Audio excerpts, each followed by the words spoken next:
Inscrições abertas para iniciação científica. Pesquisa científica. Eu lembro de ter ouvido falar sobre isso em algum lugar. Gostaria de participar de uma atividade assim. Mas será que eu faria bem me inscrevendo?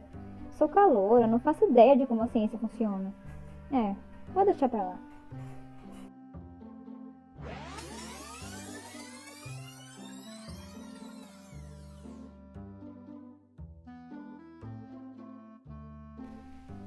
Deixar pra lá? Você só pode estar maluca. Nós seremos grandes cientistas no futuro. Quer dizer, eu já sou, você ainda vai ser. Quem é você? Oh, eu sou você, alguns aninhos mais velha. Vim do futuro para te ajudar a entender algumas coisinhas sobre ciência. Quer dizer que no futuro teremos máquinas do tempo? Isso é uma conversa para outra hora. A ciência e a pesquisa científica são o assunto aqui. Vamos começar pelo básico. Definições.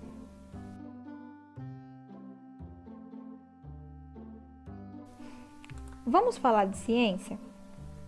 Atualmente, a ciência é um assunto frequente, seja nos noticiários ou nas conversas entre amigos. A atribuição do termo científico a alguma afirmação implica em uma espécie de confiança. Ainda assim, boa parte das pessoas ainda não tem conhecimento sobre como a ciência é feita e onde ela está. Ela é baseada nas experiências humanas, estuda o porquê e como as coisas acontecem, além das consequências que podem causar. A ciência é objetiva e rigorosa. Não há espaço para opiniões ou preferências pessoais. O conhecimento científico precisa ser provado objetivamente. Assim, o conhecimento científico tem como características ser racional e sistemático, foi testado e rigorosamente estudado, e pode ser submetido a uma verificação sempre que necessário. Mas o que é uma pesquisa científica? No geral, ela é uma investigação para conhecer ou descobrir algo. Nesse conceito, dentro da ciência, as pesquisas são instrumentos utilizados por pesquisadores para estudar um tema. Assim, a pesquisa científica é um conjunto de ações metodicamente organizadas, baseadas em procedimentos racionais e que fazem uso de técnicas e métodos apropriados para solucionar um problema. Nesse tipo de pesquisa, o autor que possui um questionamento a respeito de determinado assunto deve delimitar esse assunto, investigar e compreendê-lo, reunindo informações de fontes confiáveis sobre ele. A partir daí, compara-se as informações existentes sob uma postura crítica, desenvolvendo hipóteses e teorias que devem ser rigorosamente testadas e verificadas. Por último, o autor escreve o próprio texto, possuindo referenciais teóricos e resultados de suas experiências que provem sua posição sobre o assunto e que também possam ser verificadas por outras pessoas ao reproduzir os mesmos passos que ele. Existem vários tipos de pesquisa científica e que estão presentes em diferentes momentos da vida acadêmica. Na graduação, o ingresso do estudante na vida acadêmica costuma acontecer por meio da iniciação científica, um programa no qual o aluno possui um projeto de pesquisa e é orientado por um professor enquanto realiza sua pesquisa científica. Ok, mas como eu posso ter certeza que a ciência é assim tão confiável? Como é que ela é feita para ser assim tão diferente das outras crenças? Acho que agora está na hora de explicar o método científico. Vamos lá, garota?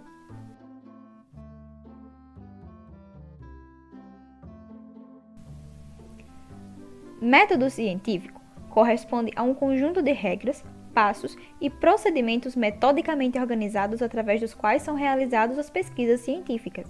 Ele é a técnica investigativa da pesquisa, ou seja, como se deve pesquisar.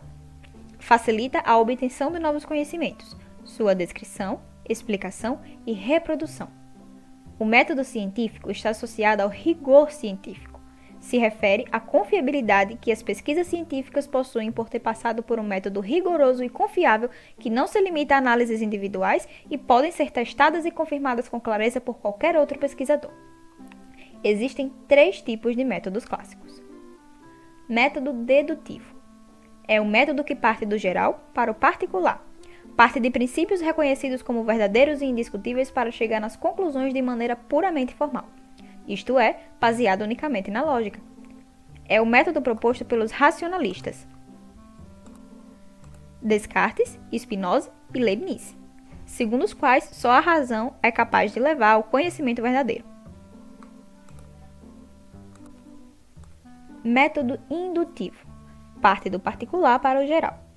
Nesse método, a generalização não deve ser simplesmente buscada, mas constatada a partir da observação de casos concretos suficientemente testados nessa realidade.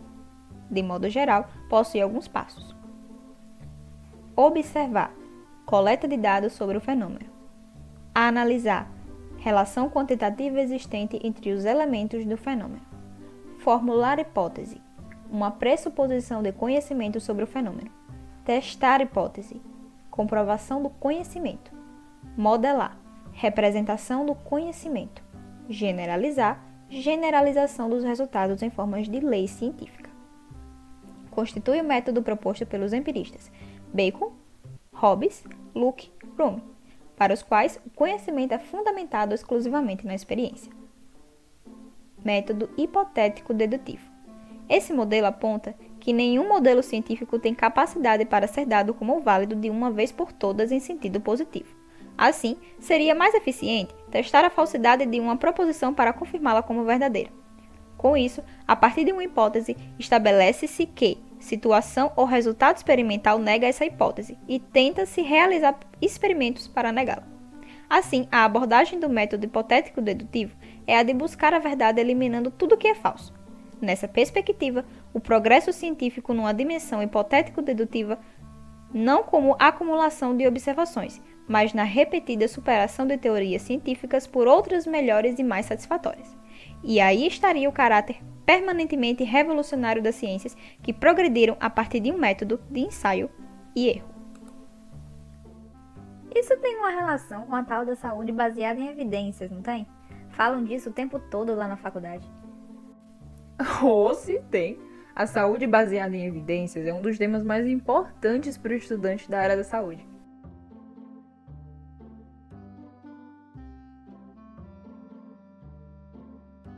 Bem, eu já estou meio atrasada, preciso analisar os dados da minha última pesquisa. Mas esse assunto ainda não acabou por aqui, hein? Eu vou deixar o endereço de um perfil no Instagram que vai te ajudar muito com esse assunto. E não se esquece de se inscrever naquelas vagas, tá bom? Nosso futuro depende disso, garota. Tchau! Volta logo! Saúde baseada em evidências. Entende-se por saúde baseada em evidências a junção entre pesquisa científica e prática clínica. Dessa forma, ao propor a agregação entre conhecimento científico produzido através da observação ou de modo experimental à experiência clínica do profissional e seus conhecimentos adquiridos em ambiente acadêmico e em sua profissão, garante-se maior resolutividade na assistência em saúde. Isso é essencial porque garante melhores decisões clínicas usando previsões matemáticas. Assim, ao auxiliar o profissional no processo de tomada de decisão, diminui-se o número de possíveis erros que possam gerar danos desnecessários aos usuários dos serviços de saúde. É importante ressaltar que a saúde baseada em evidências não exclui o papel do profissional de saúde dentro do próprio processo de cuidar. Afinal, todo profissional de saúde precisa ter uma atitude crítica sobre sua prática e sobre suas próprias evidências. Dessa forma, o próprio profissional deve decidir criteriosamente e racionalmente sobre a melhor evidência a ser utilizada como subsídio para a sua prática. Afinal, a pesquisa e a prática clínica não são coisas distintas e paralelas, mas que se encontram em uma relação de mutualismo em que o profissional de saúde está constantemente no processo de autoaprendizado e autoavaliação. Mas por que se fala tão pouco das evidências científicas em consultas, visto que é tão importante? Um estudo produzido em 2018 apontou que alguns profissionais encontram dificuldades para realizar pesquisas de evidências, seja por não serem estimulados devido à alta demanda de atendimentos e à falta de apoio da gestão, ou por não se sentirem capacitados para realizar buscas de evidências por relatarem pouco conhecimento, falta de habilidades em pesquisa, dificuldade ou falta de domínio de língua estrangeira. Tendo isso em vista, entende-se a importância da inclusão da pesquisa científica dentro de um ambiente acadêmico e escolar. Ademais, através da produção e disseminação de sínteses de evidência com linguagem adaptada a diferentes públicos, é possível tornar acessíveis as informações discutidas em estudos científicos. Mas atenção! Nem toda informação disponível na internet é válida, e apesar da comprovação e dos testes, alguns estudos apresentam limitações. Exemplo disso são os estudos clínicos realizados em populações homogêneas, geralmente não incluindo idosos, mulheres ou indivíduos com comorbidades. Dessa forma, a generalização dos resultados torna-se impossível para todos os segmentos da sociedade. Outra limitação muito comum é encontrada em algumas pesquisas em que só é pesquisado o efeito de um medicamento, quando na realidade a maioria da população é usuária de múltiplos medicamentos. Por isso, é essencial distinguir quais fontes apresentam verdadeiras evidências científicas. Uma pesquisa confiável é aquela que traz informações fidedignas, éticas e isentas de conflitos de interesse. Dessa forma, é aconselhável evitar buscar informações sobre algum produto apenas com o seu produtor. Ainda, ao ler um estudo, é preciso conhecer a qualidade e a força das evidências apresentadas, tendo qualidade como a extensão da confiabilidade do estudo e força como a relevância clínica de aplicabilidade. Diante disso, as pesquisas científicas são classificadas em níveis dentro de um sistema universal para graduar a qualidade das evidências e a força das recomendações. Assim, o nível de evidência representa o grau de confiança na informação apresentada. Dessa forma, a pirâmide de evidências pode estar dividida em 4 graus de recomendações principais, chamados de A, B, C e D. Dentro desses, se encontram subdivisões de acordo com a definição, implicações e a fonte de informações. De modo geral, no topo da pirâmide, no grau de recomendação A, encontram-se estudos com forte confiança de que o efeito estimado seja verdadeiro. Dessa forma, incluem-se as revisões sistemáticas, ensaios clínicos bem delineados, com uma amostra representativa e, em alguns casos, estudos observacionais bem delineados com achados consistentes. No grau de recomendação B, são classificados estudos com confiança moderada e que podem ter efeito e estimativa alterados em trabalhos futuros.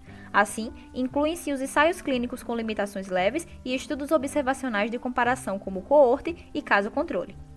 No grau de recomendação C, encontram-se os estudos de confiança limitada e que os trabalhos futuros poderão ter um impacto importante na confiança de estimativa e do efeito apresentado. Nesse grau, são encontrados os ensaios clínicos com limitações graves, estudos observacionais com limitações e estudos observacionais não comparados, como relato de casos. Por fim, o último grau de recomendação, o D, é referente a estudos de confiança na estimativa de efeito muito limitada e com um importante grau de incerteza.